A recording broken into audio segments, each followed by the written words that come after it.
दवा है जिससे आप बिल्कुल ठीक हो जाएंगे यदि ये जीवन में उतार लें तो। हृदय में लिख लो, दिमाग में लिख लो, किसी नोटबुक में लिख लो, जो आप रोज स्वाध्याय करें। बिल्कुल विश्वास मानिए, ये 4 बातें जो बता रहे हैं ये जीवन की धरोहर है जो आपको दे रहे हैं। सदा रहो अलमस्त, नाम की धुन में हो जा मत वाला, निरंतर नाम। क्या फर्क पड़ता है, एक एक शब्द ये अमृत है, ये जीवन का सार हम आपको बता रहे हैं। मन से लड़ने की ये युक्तियां हैं जिससे साधु अपने मन को भगवान में लगाकर शांत करता है। जब आप इन 4 सूत्रों का प्रयोग करके मन को भाव में ले आएंगे तो यही मन जो आपको रुलाता है यही नचा देगा। ये 4 बातें बहुत जल्दी मन को प्रभु में लगा देंगे। अगर आप पकड़ पावे, ना पकड़ पावे तो भोगे। फिर आपका मन आपको जलाएगा, फिर आप रोएंगे, चिल्लाएंगे, भागेंगे। कहां भाग के जाओगे? जो संसार में फंसे हुए जन है वो तो भाग के यहां आ रहे हैं श्री जी की शरण में। यदि आप अपने मन को संभाल नहीं पाए तो फिर कहां भाग के जाओगे? इन्हीं की शरणागति से तो निर्विकार हुआ जाता है, निश्चिंत हुआ जाता है, निर्भय हुआ जाता है। इनके चरणों को छोड़कर कहां निश्चिंतता होगी, कहां निर्भयता होगी? पहला, बिल्कुल ये जीवन की वो दवा है जिससे आप बिल्कुल ठीक हो जाएंगे यदि ये जीवन में उतार लें तो। हृदय में लिख लो, दिमाग में लिख लो, किसी नोटबुक में लिख लो, जो आप रोज स्वाध्याय करें। पहला, जहां जहां मन जाए, जिस वस्तु व्यक्ति स्थान में तत्काल अपने प्रिया प्रीतम की भावना कीजिए। ये राधा वल्लभ लाल जी है। क्योंकि ये व्यक्ति पहले भी नहीं था, बाद में भी नहीं रहेगा। बीच में जो व्यक्ति दिखाई दे रहा है ये व्यक्ति नहीं, मेरे प्रभु है। वस्तु नहीं, मेरे प्रभु हैं। ये स्त्री नहीं, ये प्रभु हैं। ये पुरुष नहीं, ये प्रभु है। ये पापी नहीं, ये प्रभु हैं। ये महात्मा नहीं, ये प्रभु हैं। मान लो, सवाल हल हो जाएगा। दूसरा, जहां जहां मन जाए वहां वहां मिथ्यात्व भाव करके हे सब माया का विलास, राधा वल्लभ श्री हरिवंश, राधा वल्लभ।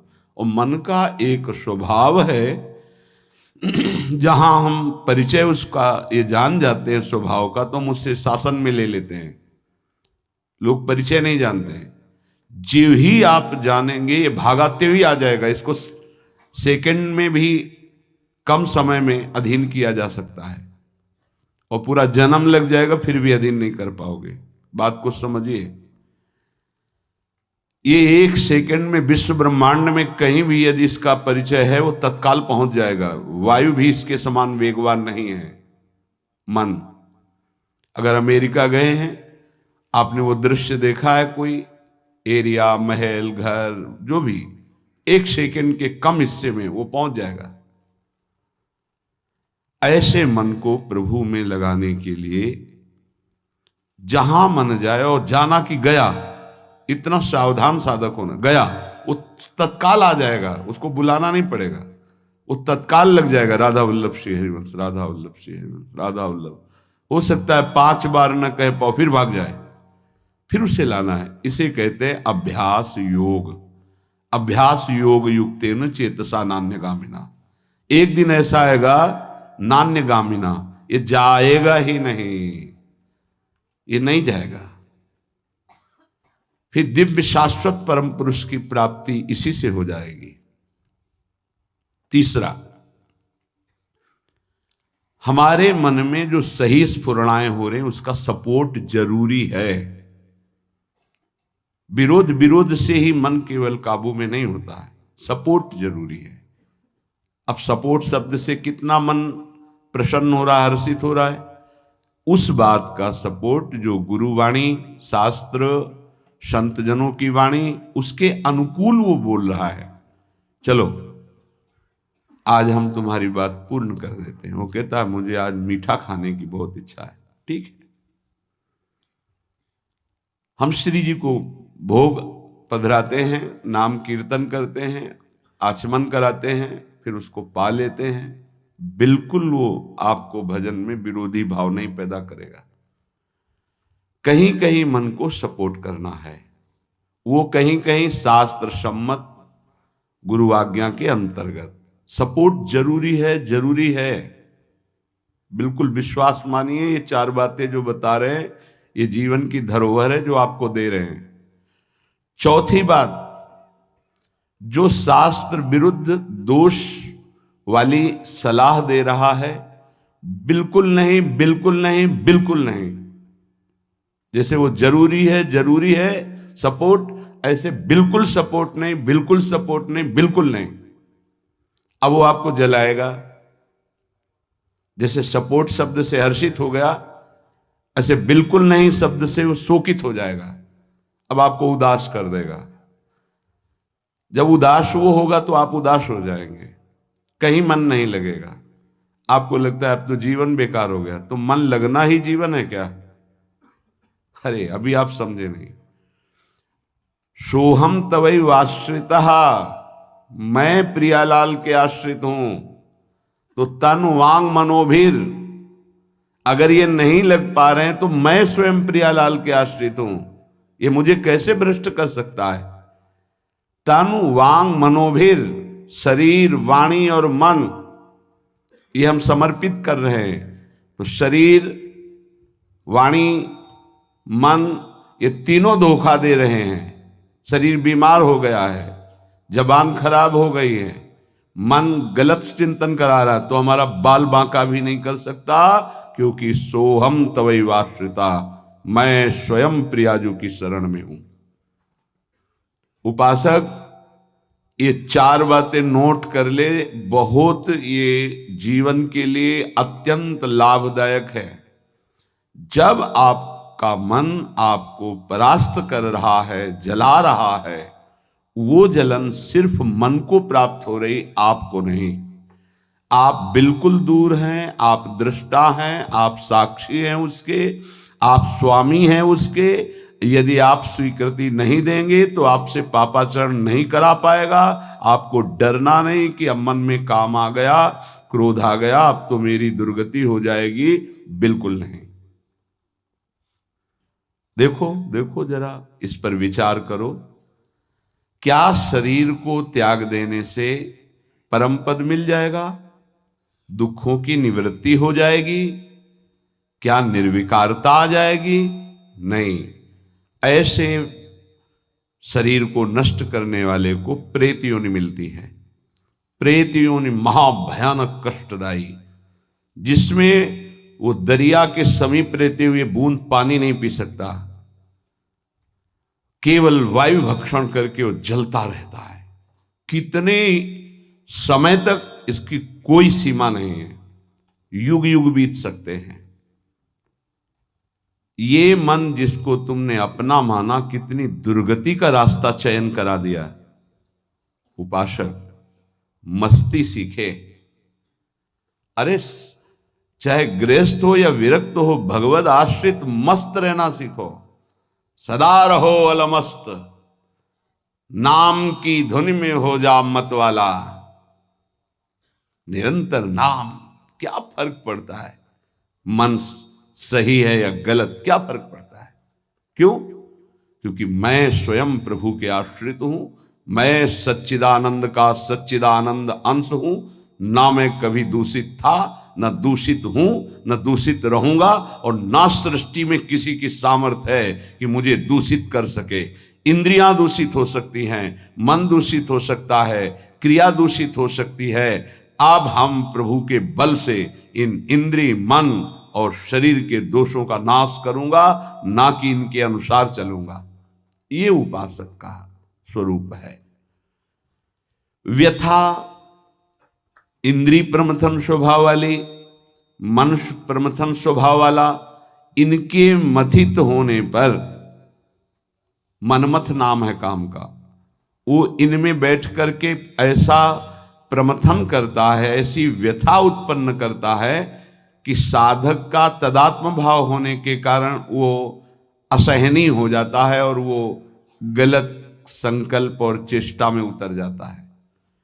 इसी को सह गया सो महापुरुष। यम ही न व्यथयन्ते ते पुरुषम पुरुषर्षभ।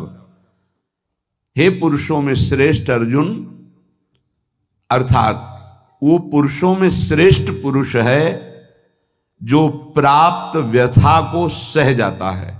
इंद्रिय मन के द्वारा विकारात्मक पीड़ा को बिना किसी से राग द्वेष किए चुपचाप सह गया, ये भगवान की विशेष कृपा उस पर। हमारा मन क्या बुद्धि के साथ सोचवाता है कि जब हमें जो काम सताया, लोभ मोह ममता जो भी, हमें वो तत्काल मिल गया और हम शांत हो गए तो सौभाग्य समझते हैं। दुर्भाग्य है उस उपासक का जो चाहे और उसको प्राप्त हो जाए, दुर्भाग्य है उसका। सौभाग्यशाली वो है जो चाहे और ना मिले और जलता हुआ सह गया, उसे वो चीज मिलेगी जो त्रिभुवन में किसी को किसी साधना से नहीं मिलती।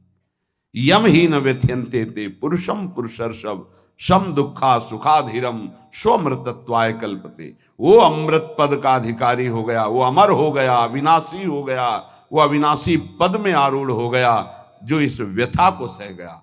व्यथा को सहने वाला वही होता है जो व्यथा का दृष्टा बनता है, भोगता नहीं। तुम दृष्टा हो, बात समझिए। आपने देखा आपका मन गलत चाह कर रहा है, ये आपने देखा, आप में नहीं है, मन में है। पर कहने को होता है कि मेरे मन में दोष आ गया, लेकिन मेरे मन में नहीं, वो मेरे में आ गया, मैंने स्वीकार कर लिया। यही दुर्दशा है माया के द्वारा की गई। इसी का नाम जड़ चेतन ग्रंथि है। यही चिज्जड़ ग्रंथि है जिसका नाश करते हैं वेदांत के द्वारा, भक्ति के द्वारा, योग के द्वारा, कर्म योग के द्वारा, सत्संग के द्वारा, शास्त्र स्वाध्याय के द्वारा।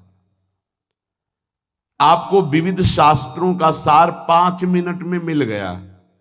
जो जीवन भर प्रयोग किया गया शास्त्र स्वाध्याय करके संतों की कृपा से, वो 5 मिनट में मिल गया। अगर इसे स्वीकार कर लें तो बहुत जल्दी आप महात्मा बन जाएंगे, चाहे गृहस्थ में हो या विरक्त में। महात्मा का संबोधन स्थिति से है, बाहरी किसी पद पदवी से नहीं। स्थिति होती है, उसे महात्मा कहते हैं। महात्मा शब्द भगवान के आगे भी लगता है, महात्मा श्री कृष्ण, ऐसा कई बार महाभारत में संबोधन हुआ। महापुरुष भगवान को कहते हैं, वंदे महापुरुष ते चरणारविंदम। जो भगवान में तन्मय हो गया वो महात्मा, जो भगवान में भगवत भाव को प्राप्त कर लिया वो महापुरुष। अर्थात भगवान और भगवान के जनों में अभेद स्थिति हो जाती है। अगर ये आज जो चर्चा हो रही इसको आप अपने जीवन में नहीं धारण कर पा रहे तो दुर्भाग्य है, जलोगे, रोगे, परेशान कर देगा तुम्हें मन। इसको बहुत बार सुनना। एक एक शब्द ये अमृत है, ये जीवन का सार हम आपको बता रहे हैं। मन से लड़ने की ये युक्तियां हैं जिससे साधु अपने मन को भगवान में लगाकर शांत करता है। जब हमारा मन भगवन्मय होने लगता है तो उसमें भाव का प्रादुर्भाव हो जाता है। फिर ये जो अभाव है इसी से कामनाएं प्रकट होती हैं। शब्द को पकड़ना, मन में सुख का अभाव ही भोगों की कामना पैदा करता है। मन में भगवद भाव ही निर्विकारता की स्थिति प्रदान करता है। जब आप इन 4 सूत्रों का प्रयोग करके मन को भाव में ले आएंगे तो यही मन जो आपको रुलाता है यही नचा देगा। पायो जी पायो मैंने राम रतन धन पायो, नाच पड़ोगे कि वस्तु अमोलक दी मेरे सतगुरु। निष्दिन बढ़त सवायो, रात दिन आनंद बढ़ रहा है, सदगुरु ने निहाल कर दिया। किसी को ऐसा लगता हो कि हाथ रखने से ये विकार नष्ट हो जाते हैं, आज तक हमने कहीं शास्त्र में नहीं पाया ऐसा, कई संतों से ऐसा नहीं पाया। सबने उपदेश दे करके, कृपा शक्ति दे करके साधन में लगाया और उसको परिपक्व किया, उपासक को बलवान बनाया। अगर ये आशीर्वाद से होता तो उपदेश ना देकर सबके हाथ माथे पे रख देते, भगवान सबका मंगल करें, सब निर्विकार हो जाएं। कभी ऐसा नहीं हुआ है, ना ऐसा हो सकता है।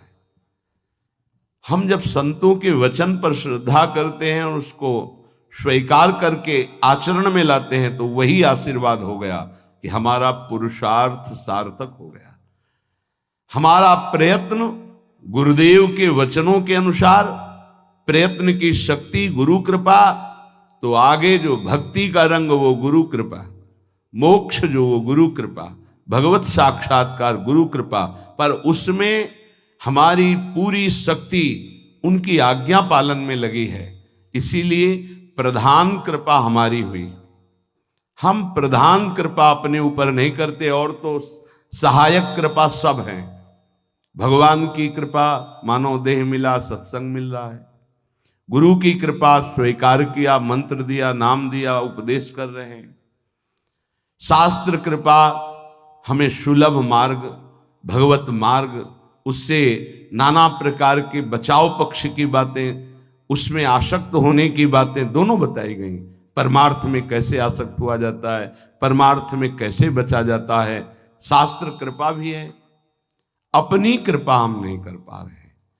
अपनी कृपा, अब हमको इस संसार समुद्र से मुक्त होना है, डूबना नहीं, इसमें पार जाना है। अब मुझे वही करना है जो मेरे गुरुदेव कहते हैं, शास्त्र कहता है। अब इसके विपरीत नहीं, ये अपने ऊपर कृपा हो गई।